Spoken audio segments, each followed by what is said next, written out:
നഗരത്തിന്റെ തിരക്കുകളിൽ നിന്നു മാറി പച്ചപ്പും ശാന്തതയും നിറഞ്ഞ ആ പ്രൗഢമായ പ്രദേശത്താണ് സിൻഹ നിവാസ് സ്ഥിതി ചെയ്യുന്നത്. ആകാശത്തോളം ഉയർന്നു നിൽക്കുന്ന മതിലുകളും കൊത്തുപണികൾ ചെയ്ത കൂറ്റൻ ഇരുമ്പ് ഗേറ്റും ആ വീടിന്റെ ഐശ്വര്യം വിളിച്ചോതുന്നു. പുലർക്കാലത്തെ ഇളം വെയിൽ ആ ആഡംബര സൗധത്തിന്റെ മാർബിൾ പാകിയ ഭിത്തികളിൽ തട്ടി പ്രതിഫലിക്കുമ്പോൾ ഒരു സ്വർണ്ണ കൊട്ടാരം പോലെ അത് തിളങ്ങുകയായിരുന്നു. ആ ഗേറ്റിന് മുന്നിലായിരുന്നു രവിയുടെ നിൽപ്പ്. അവന്റെ മനസ്സ് ഒരു കടൽ പോലെ പ്രക്ഷുബ്ധമായിരുന്നു. ഒരു വശത്ത് ദാരിദ്ര്യത്തിന്റെ കയ്പും മറുവശത്ത് എന്തിനെന്നറിയാത്ത ഒരു പ്രതീക്ഷയും അവനെ വല്ലാതെ അലട്ടിക്കൊണ്ടിരുന്നു. രവിയുടെ വസ്ത്രങ്ങൾ അവന്റെ ജീവിത സാഹചര്യം വിളിച്ചു പറയുന്നുണ്ടായിരുന്നു. വർഷങ്ങൾ പഴക്കമുള്ള അവന്റെ കുർത്തയുടെ നിറം മങ്ങിയിരുന്നു. വെളുത്ത നിറമുണ്ടായിരുന്ന ആ കുർത്ത ഇപ്പോൾ ഒരു തരം വെളിറിയ ചാരനിറമായി മാറിയിരിക്കുന്നു. ഇടത് കൈമുട്ടിന് താഴെയായി കുർത്ത അല്പം കീറിയിരിക്കുന്നു. അത് മറയ്ക്കാൻ എന്ന വണ്ണം അവൻ കൈകൾ കൂട്ടിപ്പിടിച്ചു നിന്നു. കാലിലെ ചെരുപ്പുകൾ തേഞ്ഞു തീർന്നിരിക്കുന്നു. വഴിയിലെ കല്ലുകൾ തട്ടുമ്പോൾ അവന്റെ പാദങ്ങളിൽ അത് വേദന ഉണ്ടാക്കുന്നുണ്ടായിരുന്നു. എങ്കിലും അവന്റെ മുഖത്ത് ഒരു പ്രത്യേക ഗാംഭീര്യം കാണാമായിരുന്നു. വെയിലേറ്റു വാടിയ മുഖമാണെങ്കിലും ആ കണ്ണുകളിൽ ആഴമേറിയ ഒരു ശാന്തതയുണ്ടായിരുന്നു. തോറ്റുകൊടുക്കാൻ തയ്യാറല്ലാത്ത ഒരു പോരാളിയുടെ നിശബ്ദതയായിരുന്നു അത്. ഗേറ്റിലെ സുരക്ഷാ ഉദ്യോഗസ്ഥൻ യൂണിഫോമിന്റെ ഗമയിൽ അവിടെ ഉലാത്തുകയായിരുന്നു. പെട്ടെന്നാണ് പരിതാപകരമായ അവസ്ഥയിൽ നിൽക്കുന്ന രവിയെ അയാൾ ശ്രദ്ധിച്ചത്. ഗാർഡിന്റെ കണ്ണുകളിൽ ഉടൻ തന്നെ പുച്ഛം നിറഞ്ഞു. അയാൾ തന്റെ ലാത്തിയുമായി രവിയുടെ അടുത്തേക്ക് നടന്നു വന്നു. ഏടാ, ഇവിടെ ഇങ്ങനെ നോക്കി നിൽക്കാതെ അങ്ങോട്ട് മാറി നിൽക്ക്. ഭിക്ഷ ചോദിക്കാൻ വരുന്നവർക്ക് നിൽക്കാനുള്ള സ്ഥലമല്ല ഇത്. ഇത്രയും വലിയ ബംഗ്ലാവിന്റെ മുന്നിൽ നീ ഇങ്ങനെ നിൽക്കുന്നത് കാണാൻ തന്നെ ഒരു വൃത്തികേടാണ്. അയാളുടെ ശബ്ദത്തിൽ അധികാരത്തിന്റെ ധാർഷ്ട്യം മുഴങ്ങി കേട്ടു. രവി ഒന്നും മിണ്ടിയില്ല. അപമാനങ്ങൾ അവന് പുതിയ കാര്യമായിരുന്നില്ല. ലോകം എപ്പോഴും പുറമോടിയെയാണ് സ്നേഹിക്കുന്നതെന്ന് അവൻ പണ്ടേ പഠിച്ചിരുന്നു. അവൻ പതുക്കെ തന്റെ കീശയിൽ നിന്നും ഒരു പഴയ മൊബൈൽ ഫോൺ എടുത്തു. അതിന്റെ സ്ക്രീനിൽ വന്ന ഒരു സന്ദേശം ഗാർഡിനെ കാണിച്ചു. ഈ ബംഗ്ലാവിലേക്ക് കൃത്യസമയത്ത് എത്താൻ ആവശ്യപ്പെട്ടുകൊണ്ടുള്ള ഒരു മെസ്സേജ് ആയിരുന്നു അത്. അത് കണ്ടപ്പോൾ ഗാർഡ് ഒരു നിമിഷം അമ്പരന്നു. ഇത്രയും വലിയ പണക്കാരനായ ധരംപാൽ സിൻഹ ഇങ്ങനെ ഒരാളെ എന്തിനു വിളിക്കണം എന്ന് അയാൾ ചിന്തിച്ചു. എങ്കിലും തന്റെ പരിഹാസം നിർത്താൻ അയാൾ തയ്യാറായില്ല. നോക്കട്ടെ, ഇതാരോ നിന്നെ കളിയാക്കാൻ അയച്ചതാകാനേ വഴിയുള്ളൂ. നിന്നെ പോലെയുള്ള ഒരാളെ സിൻഹ സാർ എന്തിനാണ് ഇങ്ങനെ വരുത്തുന്നത്? പോയി പണി നോക്കടാ, ഗാർഡ് തറപ്പിച്ചു പറഞ്ഞു. ആ വാക്കുകൾ കേട്ടിട്ടും രവി അവിടുന്ന് അനങ്ങിയില്ല. ദാരിദ്ര്യം അവന് നൽകിയ ഏറ്റവും വലിയ ഗുണം ക്ഷമയായിരുന്നു. വിശപ്പും പരിഹാസവും അവനെ ഒരു കല്ലിനെ പോലെ ഉറപ്പുള്ളവനാക്കി മാറ്റിയിരുന്നു. അവൻ ഗേറ്റിന് അല്പം മാറി റോഡരികിലെ തണലിൽ നിന്നു. അവിടെ നിൽക്കുമ്പോൾ തന്റെ ജീവിതത്തിലെ പഴയ കാലങ്ങളെ കുറിച്ച് അവൻ വെറുതെ ഓർത്തുപോയി. കഷ്ടപ്പാടുകൾക്കിടയിലും അമ്മ നൽകിയ ഉപദേശങ്ങൾ അവന്റെ കാതിൽ മുഴങ്ങിക്കൊണ്ടിരുന്നു. മോനെ, നമ്മുടെ വസ്ത്രം കീറിയതാകാം, പക്ഷേ നമ്മുടെ ആത്മാഭിമാനം ഒരിക്കലും കീറാൻ പാടില്ല. ആ വാക്കുകളായിരുന്നു അവന്റെ ഏക ബലം. അല്പനേരം കഴിഞ്ഞപ്പോൾ ദൂരെ നിന്ന് ഒരു കാർ വരുന്നത് കണ്ടു. കറുത്ത നിറത്തിലുള്ള ആഡംബര കാർ ഗേറ്റിന് മുന്നിൽ വന്നു നിന്നു. ഗാർഡ് ആദരവോടെ ഗേറ്റ് തുറന്നു കൊടുത്തു. കാർ പതുക്കെ അകത്തേക്ക് നീങ്ങിയപ്പോൾ പിൻസീറ്റിലിരുന്ന ധരംപാൽ സിൻഹ എന്ന വലിയ മനുഷ്യൻ പുറത്തേക്ക് നോക്കി. അദ്ദേഹത്തിന്റെ കണ്ണുകൾ അവിചാരിതമായി രവിയുടെ നേരെ പതിഞ്ഞു. ആ നിമിഷം രവിയുടെ കണ്ണുകളിലേക്ക് അദ്ദേഹം സൂക്ഷിച്ചു നോക്കി. അദ്ദേഹത്തിന്റെ മുഖത്ത് അല്പം മുമ്പ് ഇല്ലാതിരുന്ന ഒരു തിരിച്ചറിവ് പെട്ടെന്ന് മിന്നി മറിഞ്ഞു. കാർ ബംഗ്ലാവിന്റെ പോർച്ചിൽ ചെന്ന് നിന്നു. നിമിഷങ്ങൾക്കുള്ളിൽ അകത്തു നിന്നും ഒരു വേലക്കാരൻ ഓടി വന്നു. ഗാർഡിനോട് എന്തോ പറയുകയും രവിയുടെ നേരെ കൈ ചൂണ്ടുകയും ചെയ്തു. ഗാർഡിന്റെ മുഖം അപ്പോൾ കാണേണ്ടതായിരുന്നു. തന്റെ അധികാരമെല്ലാം ചോർന്നു പോയ ഒരു ഭാവമായിരുന്നു അയാളുടെ മുഖത്ത്. അകത്തേക്ക് പോയിക്കോളൂ, സാർ വിളിക്കുന്നു, ഗാർഡ് അല്പം വിറയലോടെ പറഞ്ഞു. രവി പതുക്കെ ഗേറ്റ് കടന്ന് അകത്തേക്ക് നടന്നു. ബംഗ്ലാവിന്റെ ഉമ്മറത്തേക്ക് കയറുമ്പോൾ രവി വല്ലാതെ പതറിപ്പോയി. മാർബിൾ പാകിയ തറ ഒരു കണ്ണാടി പോലെ തിളങ്ങുന്നു. അതിലേക്ക് തന്റെ മുഷിഞ്ഞ പാദങ്ങൾ വെക്കാൻ അവന് മടി തോന്നി. ഓരോ ചുവട് വെക്കുമ്പോഴും അവന്റെ തേഞ്ഞു തീർന്ന ചെരുപ്പുകൾ ആ നിശബ്ദതയിൽ വലിയ ശബ്ദമുണ്ടാക്കി. ആ ശബ്ദം അവന്റെ ദാരിദ്ര്യത്തിന്റെ വിളംബരം പോലെ തോന്നിപ്പിച്ചു. ഭിത്തികളെ തൂക്കിയിട്ടിരിക്കുന്ന വില കൂടിയ പെയിന്റിങ്ങുകളും പുരാതനമായ അലങ്കാര വസ്തുക്കളും അവനെ വിസ്മയിപ്പിച്ചു. ലോകത്തിന്റെ രണ്ട് അറ്റങ്ങളാണ് താൻ ഇപ്പോൾ കാണുന്നതെന്ന് അവൻ ചിന്തിച്ചു. ഒന്ന് താൻ ജീവിക്കുന്ന കഷ്ടപ്പാടുകളുടെ ലോകം, മറ്റൊന്ന് ഈ കാണുന്ന സ്വർഗതുല്യമായ ലോകം. വിശാലമായ സ്വീകരണ മുറിയിലേക്ക് രവി പ്രവേശിച്ചു. അവിടെ വലിയൊരു സോഫയിൽ ധരംപാൽ സിൻഹ ഇരിക്കുന്നുണ്ടായിരുന്നു. അദ്ദേഹത്തിന്റെ മുഖത്ത് ഗൗരവമായിരുന്നു. തന്റെ ജീവിതം മാറ്റിമറിക്കാൻ പോകുന്ന ഒരു നിമിഷത്തിലേക്കാണ് താൻ നടന്നു കയറുന്നതെന്ന് രവി അപ്പോൾ അറിഞ്ഞിരുന്നില്ല. വിധിയുടെ വിളയാട്ടം അവിടെ തുടങ്ങുകയായിരുന്നു. എങ്കിലും ഉള്ളിലെ വിറയൽ പുറത്തു കാണിക്കാതെ വിധിയെ നേരിടാൻ ഉറച്ച മനസ്സിനൊപ്പം അവൻ തന്റെ മുന്നോട്ടുള്ള യാത്ര തുടർന്നു. ആഡംബരങ്ങളുടെ ആ നടുവിൽ നിൽക്കുമ്പോഴും അവൻ തന്റെ ആത്മഗൗരവം മുറുകെ പിടിച്ചിരുന്നു. ആഡംബരത്തിന്റെ പര്യായമായിരുന്നു ആ ലിവിംഗ് റൂം. ലോകത്തിന്റെ വിവിധ കോണുകളിൽ നിന്ന് എത്തിച്ച വില കൂടിയ പുരാവസ്തുക്കളും വലിയ സ്ഫടിക വിളക്കുകളും ആ മുറിക്ക് ഒരു കൊട്ടാരത്തിന്റെ ഗമ നൽകിയിരുന്നു. മുറിയുടെ നടുവിലായി വിരിച്ചിരിക്കുന്ന വെൽവെറ്റ് സോഫയിൽ ധരംപാൽ സിൻഹയും ഭാര്യയും മകൾ സന്ധ്യയും ഇരിക്കുകയായിരുന്നു. ആ മുറിയിലെ എയർ കണ്ടീഷണറിന്റെ തണുപ്പിലും രവിയുടെ നെറ്റിയിൽ വിറപ്പ് തുള്ളികൾ പൊടിഞ്ഞു. അവൻ അകത്തേക്ക് കടന്നു വന്നപ്പോൾ 3 ജോഡി കണ്ണുകൾ അവനെ ഉറ്റുനോക്കി. ഓരോ നോട്ടത്തിലും ഓരോ ഭാവമായിരുന്നു. സിൻഹയുടെ കണ്ണുകളിൽ ആകാംക്ഷയും ഭാര്യയുടെ കണ്ണുകളിൽ അവിശ്വാസവുമായിരുന്നെങ്കിൽ മകൾ സന്ധ്യയുടെ കണ്ണുകളിൽ നിറഞ്ഞത് കടുത്ത വിദ്വേഷവും പുച്ഛവുമായിരുന്നു. വില കൂടിയ പട്ടുടുപ്പും ആഭരണങ്ങളും ധരിച്ച സന്ധ്യയ്ക്ക് മുന്നിൽ രവി ഒരു കാഴ്ചവസ്തുവിനെ പോലെ നിന്നു. അവളുടെ ലോകത്ത് രവിയെ പോലുള്ളവർ തെരുവോരങ്ങളിൽ മാത്രം കാണപ്പെടേണ്ടവരായിരുന്നു. പപ്പ, ഇയാളെയാണോ ഈ പ്രധാനപ്പെട്ട കാര്യത്തിന് വേണ്ടി ഇങ്ങോട്ട് വിളിപ്പിച്ചത്? സന്ധ്യയുടെ വാക്കുകൾ ചമ്മട്ടിവാറുകൾ പോലെ അന്തരീക്ഷത്തിൽ മുഴങ്ങി. തന്റെ പിതാവിന്റെ അന്തസ്സിനും പദവിക്കും ചേരാത്ത ഒരാൾ ഈ വീട്ടിനുള്ളിൽ നിൽക്കുന്നത് അവൾക്ക് സഹിക്കാനായില്ല. രവി ഒന്നും മിണ്ടിയില്ല. തറയിലേക്ക് നോക്കി അവൻ നിശബ്ദനായിരുന്നു. ആ മുറിയിലെ തിളക്കത്തിന് മുന്നിൽ തന്റെ ദാരിദ്ര്യം കൂടുതൽ വിളറി നിൽക്കുന്നതായി അവന് തോന്നി. സിൻഹ പതുക്കെ കൈചൂണ്ടി രവിയോട് ഇരിക്കാൻ പറഞ്ഞു. മുന്നിലുള്ള വെള്ള നിറത്തിലുള്ള സോഫ കണ്ടപ്പോൾ രവിക്ക് ഭയം തോന്നി. തന്റെ വിയർപ്പും മുഷ്ഞ്ഞ വസ്ത്രവും ആ വൃത്തിയുള്ള സോഫയിൽ ചെളി പുരളുമോ എന്ന് അവൻ ആശങ്കപ്പെട്ടു. സോഫയുടെ അറ്റത്തായി അവൻ വളരെ ശ്രദ്ധയോടെ ഇരുന്നു. ഇരിക്കുമ്പോഴും തന്റെ കീറിപ്പറഞ്ഞ കുർത്തിയുടെ ഭാഗങ്ങൾ അവൻ കൈകൊണ്ട് മറച്ചു പിടിക്കുന്നുണ്ടായിരുന്നു. രവിയുടെ ഈ പരിഭ്രമം സന്ധ്യ കൂടുതൽ രസിപ്പിച്ചു. അവൾ ഒളികണ്ണിട്ട് അവനെ നോക്കി ചുണ്ടുകൂട്ടി. സംഭാഷണങ്ങൾക്കിടയിൽ രവി ഇപ്പോൾ ജോലി ഒന്നുമില്ലാതെ നിൽക്കുകയാണെന്ന വിവരം പുറത്തു വന്നു. അതോടെ സന്ധ്യയുടെ നിയന്ത്രണം വിട്ടു.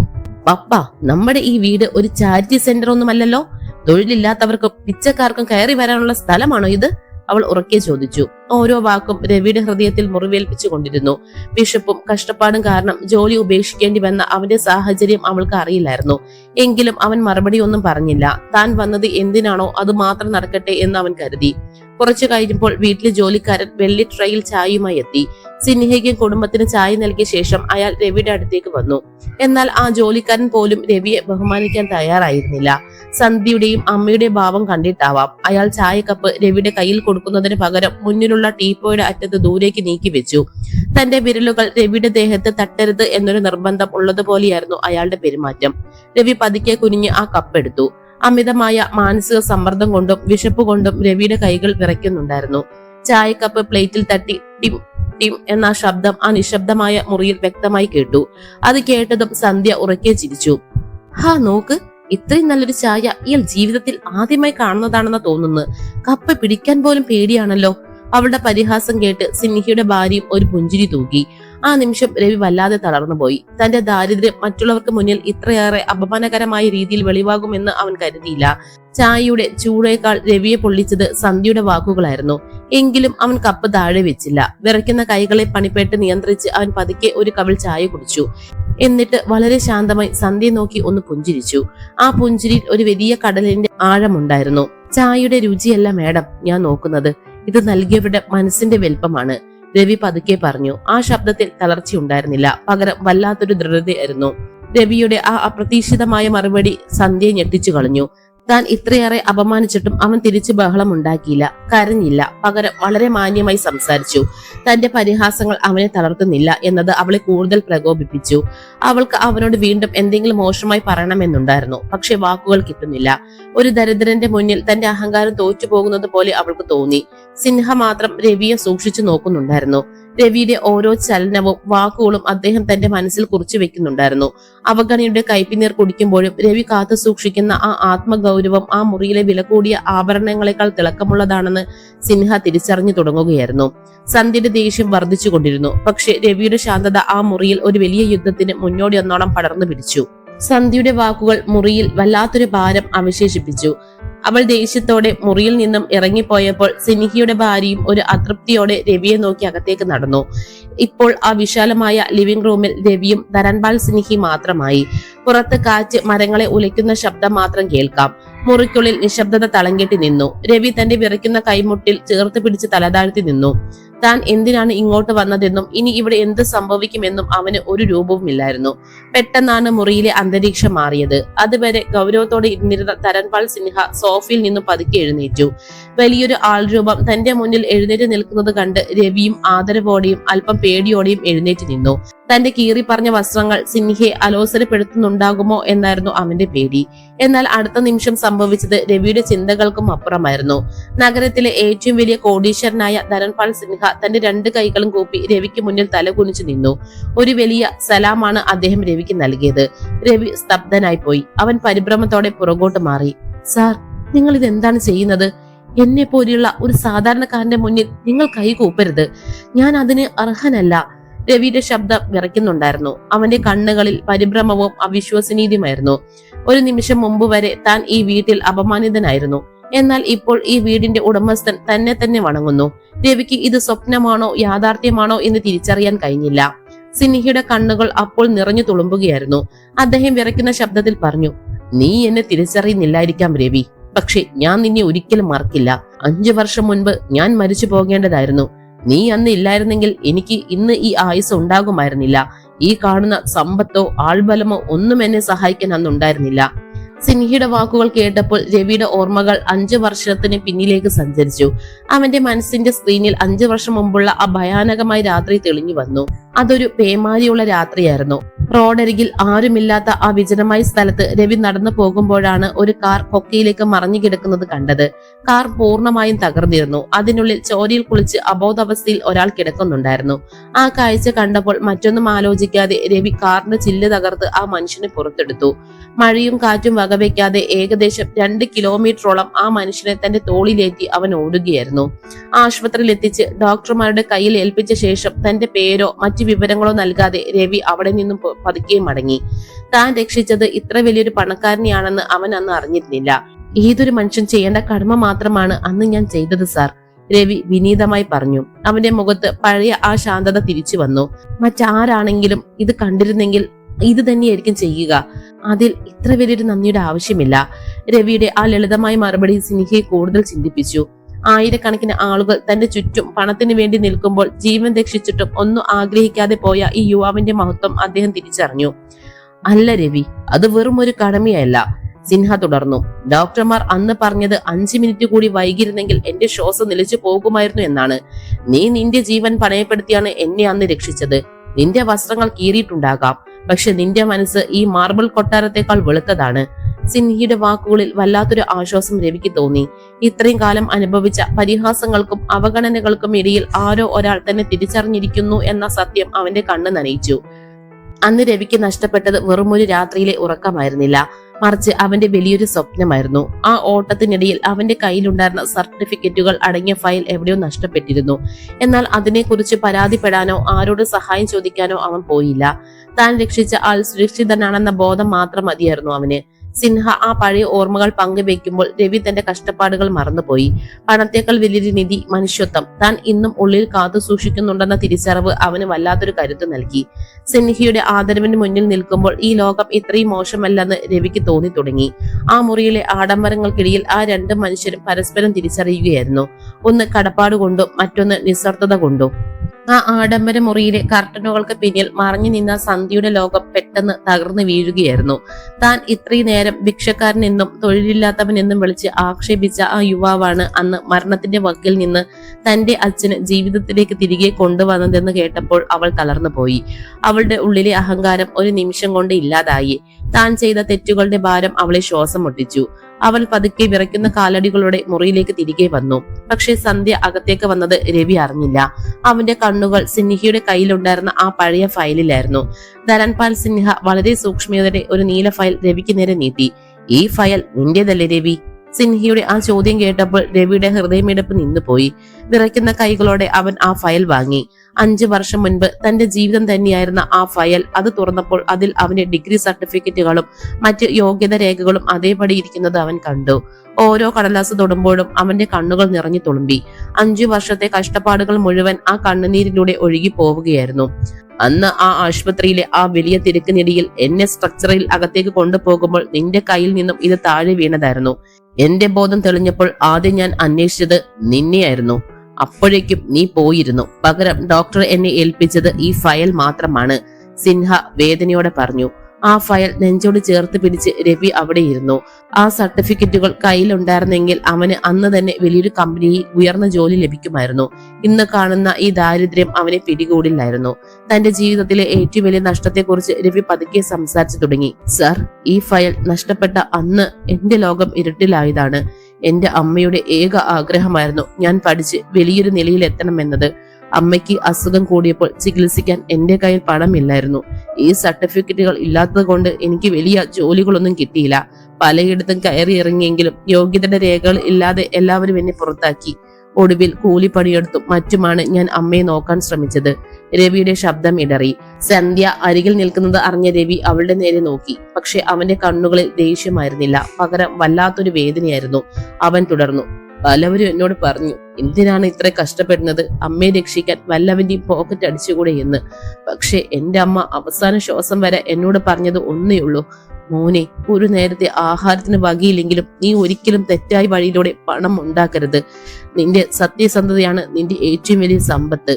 അമ്മയ്ക്ക് കൊടുത്ത ആ വാക്ക് പാലിക്കാൻ എനിക്ക് പട്ടിണി വരെ കിടക്കേണ്ടി വന്നിട്ടുണ്ട്. എങ്കിലും ഞാൻ അഭിമാനിക്കുന്നു അതിൽ. ഞാൻ ആരോടും കൈ നീട്ടിയിട്ടില്ല. രവിയുടെ ഈ വാക്കുകൾ കേട്ടപ്പോൾ ആ വിശാലമായ മുറിയിൽ വല്ലാത്തൊരു നിശബ്ദത പടർന്നു. സന്ധ്യയുടെ കണ്ണുകളിൽ നിന്ന് കണ്ണുനീർ ധാരയായി ഒഴുകി. താൻ കണ്ട പുറമോടി എത്ര നിസ്സാരമാണെന്ന് അവൾ തിരിച്ചറിഞ്ഞു.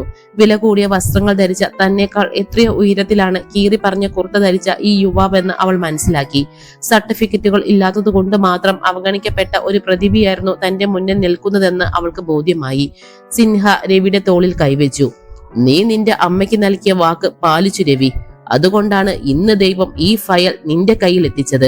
നിന്റെ കഷ്ടപ്പാടുകൾക്ക് അറുതി വരുത്താൻ സമയമായി. രവി ആ ഫയലിലെ തന്റെ ഫോട്ടോയിലേക്ക് നോക്കി. ആ ഫോട്ടോയിൽ യുവാവിന് ഒരുപാട് സ്വപ്നങ്ങൾ ഉണ്ടായിരുന്നു.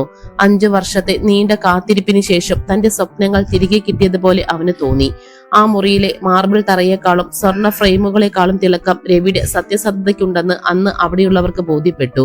സന്ധ്യയുടെ പരിഹാസം ബഹുമാനമായി മാറുകയായിരുന്നു. തന്റെ ജീവിതം ഇത്രയും കാലം ഒരു നുണയായിരുന്നുവെന്നും യഥാർത്ഥ ജീവിതം രവിയുടേതാണെന്നും അവൾ തിരിച്ചറിഞ്ഞ നിമിഷമായിരുന്നു അത്. മുറിയിൽ പടർന്ന നിശബ്ദതയെ ഭേദിച്ചുകൊണ്ട് രവി പതുക്കെ തല ഉയർത്തി.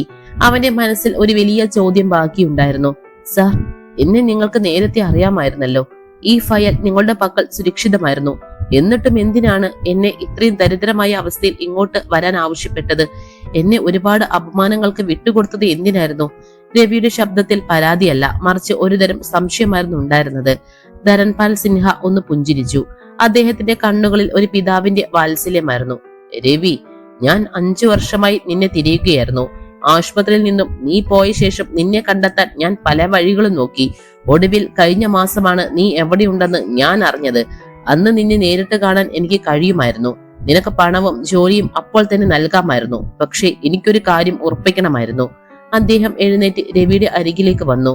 ദാരിദ്ര്യം പലവരെയും മാറ്റും രവി. കഷ്ടപ്പാടുകൾ കൂടുമ്പോൾ മനുഷ്യൻ തന്റെ ആദർശങ്ങളും ആത്മഗൗരവവും പണയപ്പെടുത്താറുണ്ട്.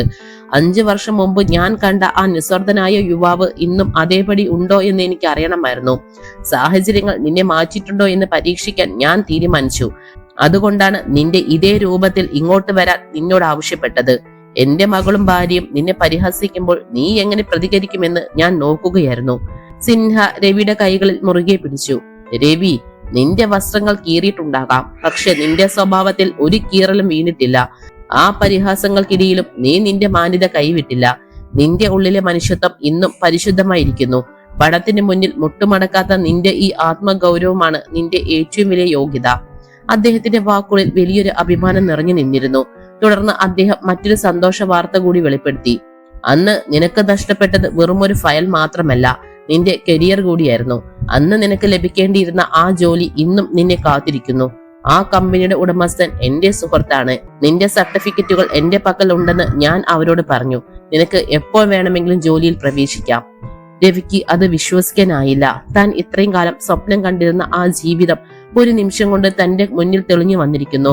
കഷ്ടപ്പാടുകളുടെ കറുത്ത രാത്രികൾക്ക് ശേഷം ഒരു വലിയ പ്രകാശം തന്റെ ജീവിതത്തിലേക്ക് കടന്നു വരുന്നത് അവൻ അനുഭവിച്ചു. ഈ സംഭാഷണങ്ങളെല്ലാം കേട്ടുകൊണ്ട് സന്ധ്യ അരികിൽ നിൽക്കുന്നുണ്ടായിരുന്നു. അവളുടെ ഉള്ളിലെ കുറ്റബോധം അണപൊട്ടി ഒഴുകി. അവൾ മെല്ലെ രവിയുടെ അടുത്തേക്ക് നടന്നു. അല്പം മുൻപ് വരെ അവനെ പുച്ഛത്തോടെ നോക്കിയ ആ കണ്ണുകളിൽ ഇപ്പോൾ കണ്ണുനീർ നിറഞ്ഞിരുന്നു.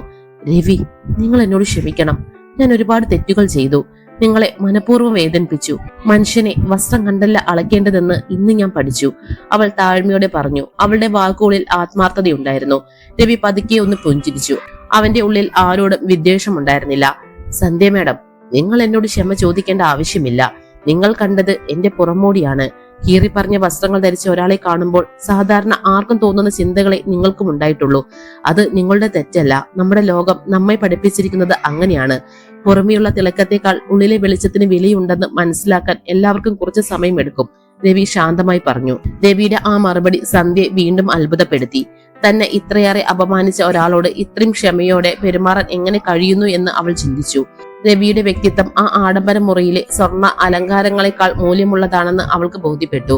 സത്യസന്ധതയുടെയും ക്ഷമയുടെയും വലിയൊരു പാഠമാണ് രവി അവിടെ നൽകിയത്. തന്റെ പരീക്ഷണം വിജയിച്ചതിന്റെ സന്തോഷത്തിൽ സിൻഹ പുഞ്ചിരിച്ചു.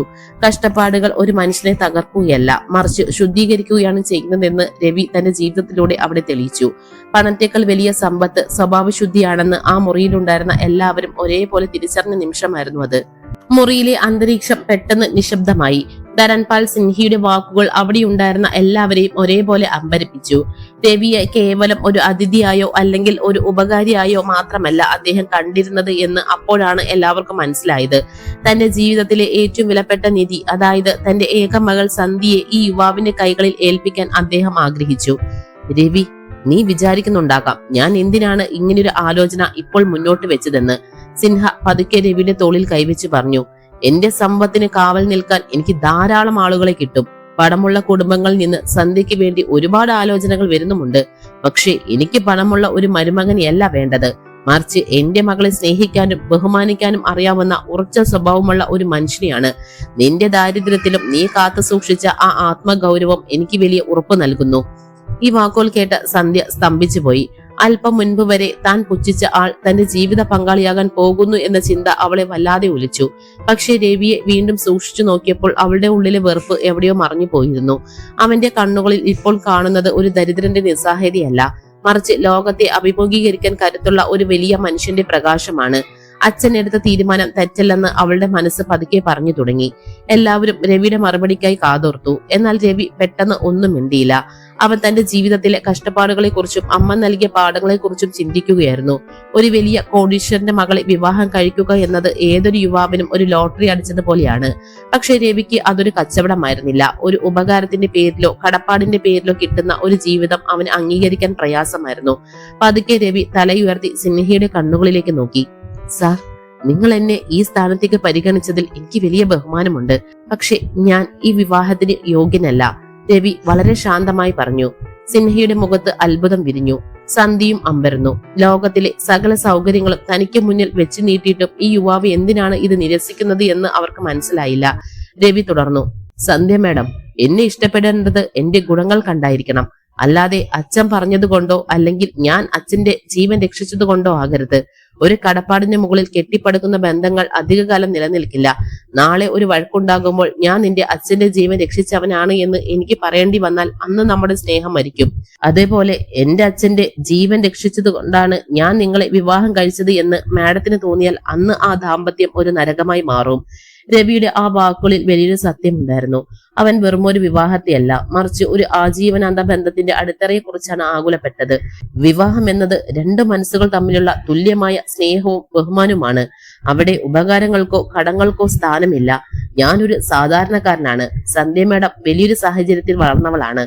ആ വ്യത്യാസങ്ങൾ സ്നേഹം കൊണ്ട് മറികടക്കാൻ നമുക്ക് കഴിയണം, അല്ലാതെ ഒരു കരാർ കൊണ്ടാവരുത്. രവിയുടെ ഈ ഉന്നതമായ ചിന്താഗതി സിൻഹയെ വീണ്ടും വിസ്മയിപ്പിച്ചു. തന്റെ മകളെ ഏൽപ്പിക്കാൻ ഇതിലും മികച്ച ഒരാളെ ഇനി കണ്ടെത്താനാവില്ലെന്ന് അദ്ദേഹത്തിന് ഉറപ്പായി. തന്റെ സമ്പത്തേക്കാൾ വലിയ കാര്യമാണ് ആ യുവാവ് ചിന്തിക്കുന്നതെന്ന് അദ്ദേഹം തിരിച്ചറിഞ്ഞു. സന്ധ്യയുടെ കണ്ണുകളിൽ ആ ബഹുമാനം വീണ്ടും വർദ്ധിച്ചു. തന്റെ അച്ഛന്റെ പണത്തെയോ പദവിയോ മോഹിക്കാതെ സ്വന്തം ആത്മാഭിമാനത്തിന് പ്രാധാന്യം നൽകുന്ന ഈ മനുഷ്യൻ എത്രയോ ശ്രേഷ്ഠനാണെന്ന് അവൾക്ക് മനസ്സിലായി. മുറിയിൽ വീണ്ടും ഒരു നിശബ്ദത പടർന്നു. പക്ഷെ ആ നിശബ്ദതയ്ക്ക് ഇപ്പോൾ ഒരു മനോഹാരിതയുണ്ടായിരുന്നു. രവി തന്റെ നിലപാട് വ്യക്തമാക്കിയതോടെ ആ വിവാഹാലോചന വെറുമൊരു ഉപകാരമല്ലാതായി മാറി. അത് രണ്ട് വ്യക്തിത്വങ്ങൾ തമ്മിലുള്ള ഗൗരവകരമായ ഒരു ചിന്തയായി വികസിച്ചു. തന്റെ സർട്ടിഫിക്കറ്റുകളും ജോലിയും തിരികെ കിട്ടിയെങ്കിലും രവി ആഗ്രഹിച്ചത് തന്റെ സ്വഭാവത്തിലൂടെ സന്ധ്യയുടെ മനസ്സ് കീഴടക്കാനാണ്. പണത്തേക്കാൾ വലിയ വില ആത്മഗൗരവത്തിന് നൽകുന്ന രവിയുടെ ഈ നിലപാട് ആ കുടുംബത്തിൽ വലിയൊരു മാറ്റത്തിന് തുടക്കം കുറിച്ചു. സന്ധ്യ തന്റെ അഹങ്കാരം പൂർണ്ണമായും വെടിഞ്ഞ് രവി എന്ന മനുഷ്യനെ ശരിയായ രീതിയിൽ മനസ്സിലാക്കാൻ തയ്യാറെടുക്കുന്ന നിമിഷമായിരുന്നു അത്. ലിവിംഗ് റൂമിലെ ആ പഴയ നിശബ്ദതയെ ഭേദിച്ചുകൊണ്ട് പുതിയൊരു തിരിച്ചറിവിന്റെ കാറ്റ് വീശി തുടങ്ങി. സന്ധ്യയുടെ ഉള്ളിലെ അഹങ്കാരത്തിന്റെ കോട്ടകൾ ഓരോന്നായി തകർന്നു വീഴുകയായിരുന്നു. അല്പം മുൻപ് വരെ താൻ പുച്ഛിച്ച ആ കീറി പറഞ്ഞ വസ്ത്രങ്ങൾക്കുള്ളിൽ ഇത്രയും വലിയൊരു വ്യക്തിത്വം ഒളിഞ്ഞിരിപ്പുണ്ടെന്ന് അവൾ സ്വപ്നത്തിൽ പോലും കരുതിയിരുന്നില്ല. അവൾ മെല്ലെ രവിയുടെ അടുത്തേക്ക് നടന്നു. അവളുടെ കണ്ണുകളിൽ ഇപ്പോൾ പഴയ ആ പരിഹാസമില്ല, മറിച്ച് തെളിഞ്ഞ നീരുറവ് പോലെ സത്യസന്ധമായ ഒരു ആദരവുമുണ്ട്. രവി, അവളുടെ ശബ്ദമിടറി. എനിക്ക് ഇപ്പോൾ നിങ്ങളോട് കടപ്പാടല്ല തോന്നുന്നത്, മറിച്ച് വലിയ ബഹുമാനമാണ്. ലോകത്ത് പണത്തെക്കാൾ വിലയുള്ളത് ആത്മഗൗരവത്തിനാണെന്ന് ഇന്ന് നിങ്ങൾ എന്നെ പഠിപ്പിച്ചു. ജീവിതത്തിൽ ഞാൻ കണ്ടുമുട്ടിയവരൊക്കെ പണത്തിന് പിന്നാലെ പായുന്നവരായിരുന്നു. പക്ഷെ കയ്യെത്തും ദൂരത്ത് എല്ലാ സൗകര്യങ്ങളും വന്നിട്ടും സ്വന്തം തത്വങ്ങൾക്ക് വേണ്ടി അത് വേണ്ടെന്ന് വെക്കാൻ കാണിച്ച നിങ്ങളുടെ ആർജവം എന്നെ അത്ഭുതപ്പെടുത്തുന്നു. രവി സന്ധ്യയെ നോക്കി ഒന്ന് പുഞ്ചിരിച്ചു. അവളുടെ കണ്ണുകൾ വിരിഞ്ഞ ആ മാറ്റം അവൻ തിരിച്ചറിഞ്ഞു. ആ പുഞ്ചിരിയിൽ പഴയ ദാരിദ്ര്യത്തിന്റെ കയ്പില്ലായിരുന്നു, പകരം തന്നെ തന്നെ തെളിയിച്ച ഒരു മനുഷ്യന്റെ തിളക്കമുണ്ടായിരുന്നു. രവി തന്റെ നിലപാടിൽ ഉറച്ചു നിന്നു. അവൻ പതുക്കെ ധരൺപാൽ സിൻഹയെ നോക്കി പറഞ്ഞു, സാർ, എനിക്കൊരു കണ്ടീഷനുണ്ട്. വിവാഹം എന്നത് രണ്ട് വ്യക്തികൾ തുല്യനിലയിൽ നിന്ന് തീരുമാനമെടുക്കേണ്ട ഒന്നാണ്. ഇന്ന് ഞാൻ ഒരു ദരിദ്രനാണ്. നിങ്ങളുടെ ഔദാര്യത്തിലാണ് എനിക്ക് ജോലി ലഭിക്കാൻ പോകുന്നത്. ഈ സാഹചര്യത്തിൽ ഞാൻ സന്ധ്യ മേഡത്തെ വിവാഹം കഴിക്കുന്നത് ശരിയല്ല. എനിക്ക് കുറച്ച് സമയം വേണം. ഞാൻ ആദ്യം സ്വന്തം കാലിൽ നിൽക്കട്ടെ. എനിക്ക് ലഭിച്ച ജോലിയിൽ പ്രവേശിച്ച് സ്വന്തം പ്രയത്നത്താൽ ഒരു നിലയിൽ എത്തിയ ശേഷം മാത്രം നമുക്ക് ഈ വിവാഹത്തെക്കുറിച്ച് ഗൗരവമായി ചിന്തിക്കാം. അന്ന് സന്ധ്യ മേഡത്തിന് എന്നെ സ്വീകരിക്കാൻ താല്പര്യമുണ്ടെങ്കിൽ അത് എന്റെ ഭാഗ്യമായി ഞാൻ കരുതും. രവിയുടെ ഈ തീരുമാനത്തിന് മുന്നിൽ സിൻഹിയും ഭാര്യയും തലകുനിച്ചു. ഒരു ദരിദ്രനായിട്ടും അവൻ കാണിച്ച ആ വലിയ മനസ്സ് അവരെ വല്ലാതെ സ്വാധീനിച്ചു. പണമല്ല, സ്വഭാവമാണ് ഒരു മനുഷ്യനെ വലുതാക്കുന്നതെന്ന് അവർക്ക് പൂർണ്ണമായും ബോധ്യമായി. രവി ആ വീട്ടിൽ നിന്നും പടിയിറങ്ങിയത് ഒരു പുതിയ മനുഷ്യനായിട്ടായിരുന്നു. കൈവശം തന്റെ പഴയ ഫയലും അമ്മയുടെ അനുഗ്രഹങ്ങളും മാത്രം. അടുത്ത മാസങ്ങൾ രവിയുടെ ജീവിതത്തിലെ ഏറ്റവും കഠിനമായ പരീക്ഷണകാലമായിരുന്നു. അവൻ തന്റെ പുതിയ ജോലിയിൽ ചേക്കേറി. 5 വർഷത്തെ നീണ്ട കാത്തിരിപ്പിന് ശേഷം ലഭിച്ച ആ അവസരം അവൻ ഒട്ടും പാഴാക്കിയില്ല. ഓരോ ദിവസവും അവൻ കഠിനാധ്വാനം ചെയ്തു. ഓഫീസിലെ സഹപ്രവർത്തകർക്ക് അവൻ ഒരു വിസ്മയമായിരുന്നു. അവന്റെ വിനയവും ജോലിയോടുള്ള ആത്മാർത്ഥതയും അവനെ എല്ലാവർക്കും പ്രിയപ്പെട്ടവനാക്കി. താമസിയാതെ അവൻ തന്റെ സർട്ടിഫിക്കറ്റുകൾക്ക് അനുയോജ്യമായ രീതിയിൽ വലിയ ഉയരങ്ങൾ കീഴടക്കി തുടങ്ങി. പ്രൊമോഷനുകളും അംഗീകാരങ്ങളും അവനെ തേടിയെത്തി. ജോലിയുടെ തിരക്കുകൾക്കിടയിലും രവി ഇടയ്ക്കിടെ സിൻഹിയുടെ കുടുംബത്തെ സന്ദർശിക്കുമായിരുന്നു. ആ സന്ദർശനങ്ങളെല്ലാം സന്ധ്യയ്ക്ക് രവിയെ കൂടുതൽ അടുത്തറിയാനുള്ള അവസരങ്ങളായി മാറി. പഴയ കീറിപ്പറഞ്ഞ പുറത്തേക്ക് പകരം ഇപ്പോൾ അവൻ ധരിക്കുന്നത് മാന്യമായ വസ്ത്രങ്ങളായിരുന്നു.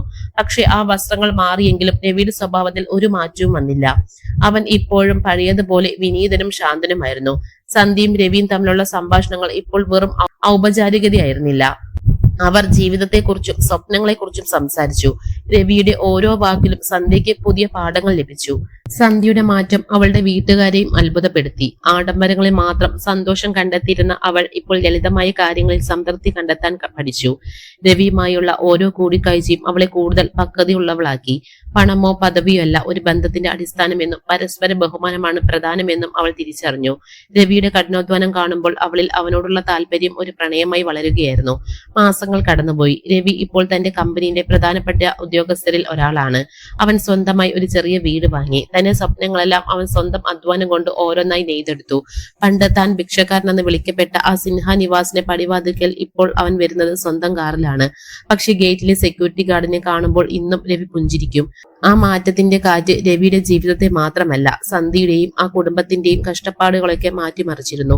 വിധിയോട് പടപൊരുതി ജയിച്ച ഒരു മനുഷ്യന്റെ നിശബ്ദമായ വിപ്ലവമായിരുന്നു അത്. ഓരോ ചുവടിലും അമ്മയുടെ വാക്കുകൾ അവനെ നയിച്ചുകൊണ്ടിരുന്നു.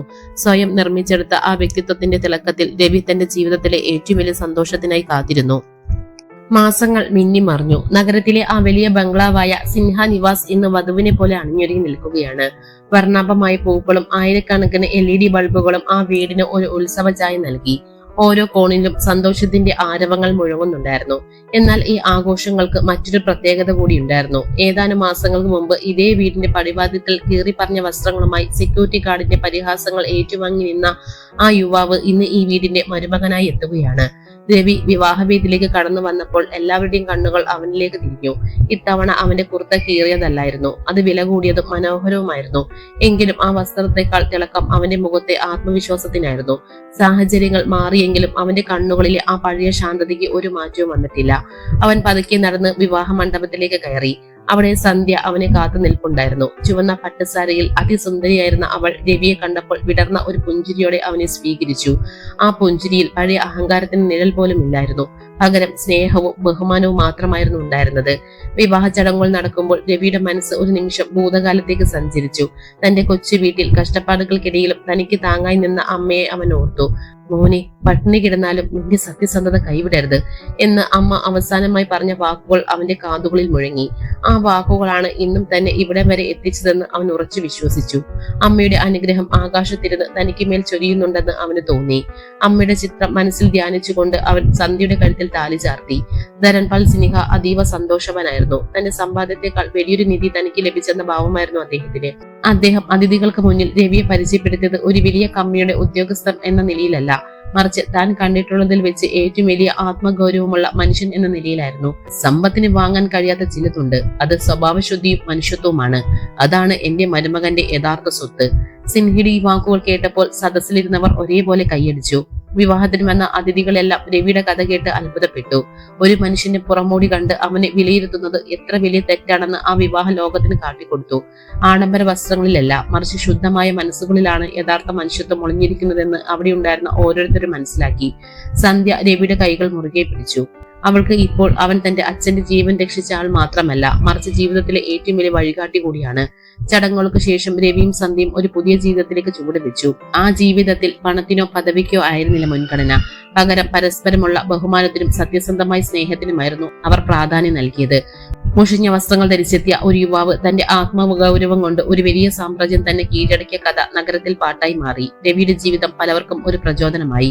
രാത്രിയുടെ നിശബ്ദതയിൽ നിലാവെളിച്ചത്തിൽ സന്ധ്യയോടൊപ്പം നിൽക്കുമ്പോൾ രവി വീണ്ടും ഓർത്തു. വസ്ത്രങ്ങൾ പഴയതാകാം, പക്ഷെ സ്വഭാവം എന്നും പുത്തനായിരിക്കണം. കീറിപ്പറഞ്ഞ കുർത്തിയുമായി അന്ന് ആ പടിവാതിൽക്കൽ നിന്നില്ലായിരുന്നെങ്കിൽ ഒരുപക്ഷെ ഇന്ന് ഇത്രയും വലിയൊരു സന്തോഷം തന്നെ തേടി എത്തില്ലായിരുന്നു. തോൽക്കാൻ തയ്യാറാവാത്ത ആത്മവിശ്വാസവും അമ്മയുടെ പ്രാർത്ഥനയും അവനെ പുതിയൊരു പുലരിയിലേക്ക് നയിച്ചു. അങ്ങനെ അവഗണനയുടെ കൈപ്പിനീർ കുടിച്ച ആ യുവാവ് ലോകത്തിന് മുന്നിൽ ഒരു വലിയ മാതൃകയായി മാറി.